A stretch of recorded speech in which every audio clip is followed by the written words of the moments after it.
Hello there, back with more fresh makeup finds. I always enjoy how much you seem to enjoy these videos, getting to catch up and chat about what I've been testing and discovering in the beauty world lately. As usual, some of these are new launches, while others are just new to me, plus some new shades in formulas I already know I love. We have the hottest international arrival in Australia, Rhode. You'll see what I picked up in that highly anticipated launch. A bunch of dewy blushes, that's the biggest category, but hello, we've met before. Some multitasking sculpting products too, and the sparkly nail polish I can't stop wearing. So let's start there. Manicurist is an incredibly chic nail brand from Paris. They also ship to the US, UK and Europe though, and they're at Mecca in Australia. Still need to share a look inside their boutique in Paris from my last visit. They make at-home gel and regular polishes and lots of care products, but their active range combines lasting care benefits with immediate enhancing effects, like lip gloss for your nails.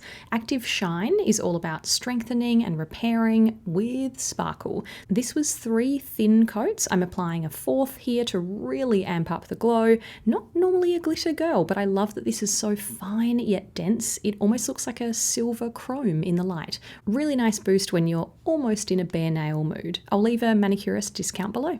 Moving on to a couple of multitasking sculpting products, Westman Atelier recently released a very welcome 5-shade extension of their Face Trace contour sticks, much needed. I have the original Biscuit, but wondered what new Neutral Pecan Toast would look like as a blush, seeing as I'm a big sun-kissed rosy terracotta fan. I saw one of my favourite TikTok creators, Elizabeth C, applying this, and it confirmed my rosy suspicions. This is a great cross between a blush and a slightly rosy-toned bronzer. I don't think I'm imagining that it's a little more matte than the Baby Cheeks blushes, but it still blends well.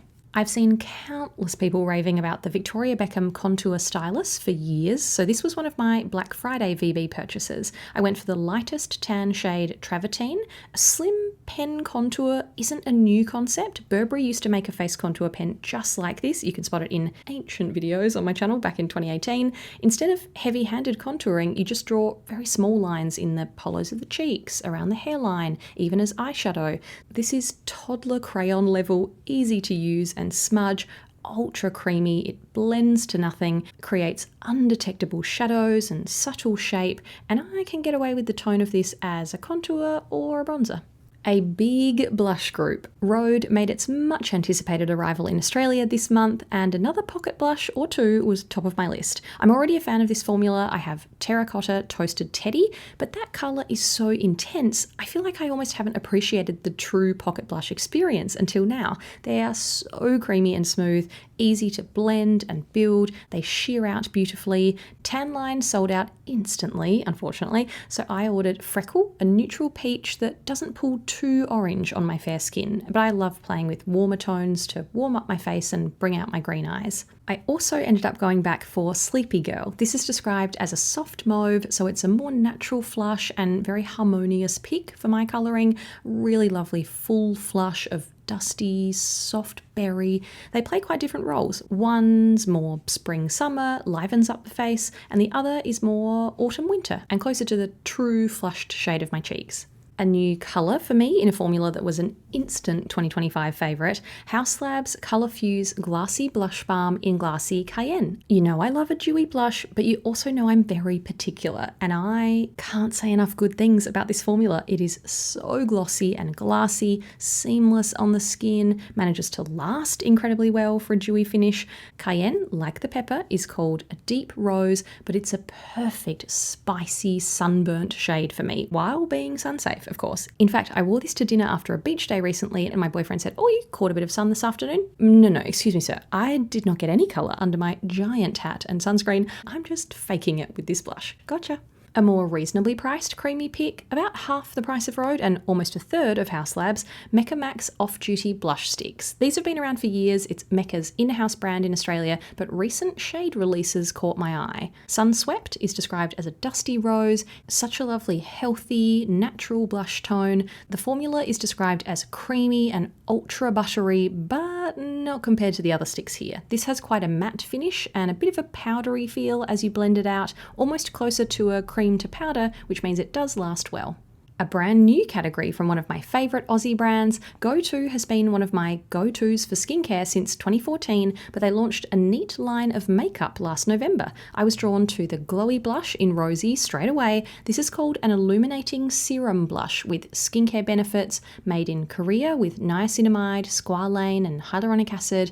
They say it has a hint of healthy radiance, so it doesn't have a super dewy finish, particularly compared to something like House Labs, more of a subtle sheen that still looks fresh and skin-like. I find a tiny dot is plenty, and I prefer blending with my Refa 31 brush. Always like a dense yet soft, slightly slanted brush for creamy products when I'm not just blending with my fingers, so something like Merit brush number 1 works well too.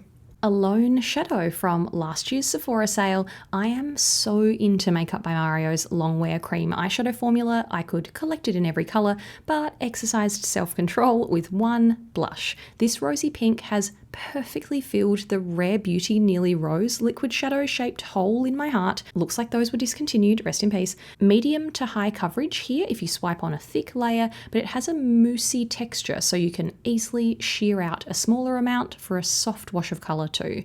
Let me know if you'd like to see my existing mauve shade swatched next to blush another time. Have you tried any others? Lips. I was on the fence about the Rhode peptide lip shape liners for a long time. Didn't know if any shades would work for me. As soon as I saw Elizabeth C on TikTok again swatching Lunge, I knew it was the rosy beige for me. Love your work, Elizabeth, clearly inspiring a lot of my wish list lately. Remember my recent Nina Park lip look video? That's exactly the vibe of this creamy, soft formula, not made to be long lasting. It's designed for that blurry, slightly overlined style, or not overlined in my case, it does not look good on me, so I stay inside my lip line and shade softly. Not convinced by the shape of the silicone smudging tool, but it works best if I hold it vertically, not sideways. Whenever I've featured a Vive shadow stick in the past, at least one person in the comments has mentioned this Lip Dew formula, a high shine gloss. It feels smooth, not sticky, barely any tack when you smack your lips together, which can happen when a product is this glassy and glossy. This feels really balmy instead when you rub your lips together.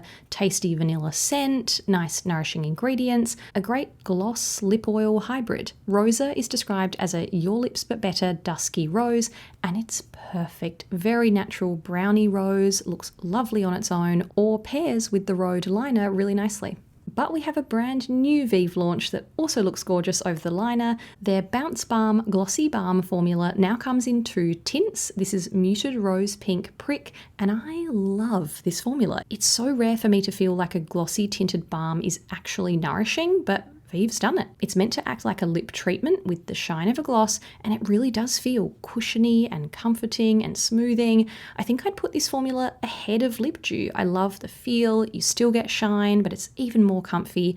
Oh, and the tasty vanilla flavour reminds me of an old school Clarins Lip Perfector. Very nostalgic. Working my way through more of the Vive range, so let me know if you're up for a brand review at some stage. I hope you enjoyed this mixed bag of makeup launches, whether they've really recently launched or just launched into my life. Please share your new makeup find news, any January or February discoveries for you, including rediscovering old favourites. That always counts. Has anything landed in your cart, or are you having more of a low buy or no buy moment? Let me know. Thanks for watching. See you next time.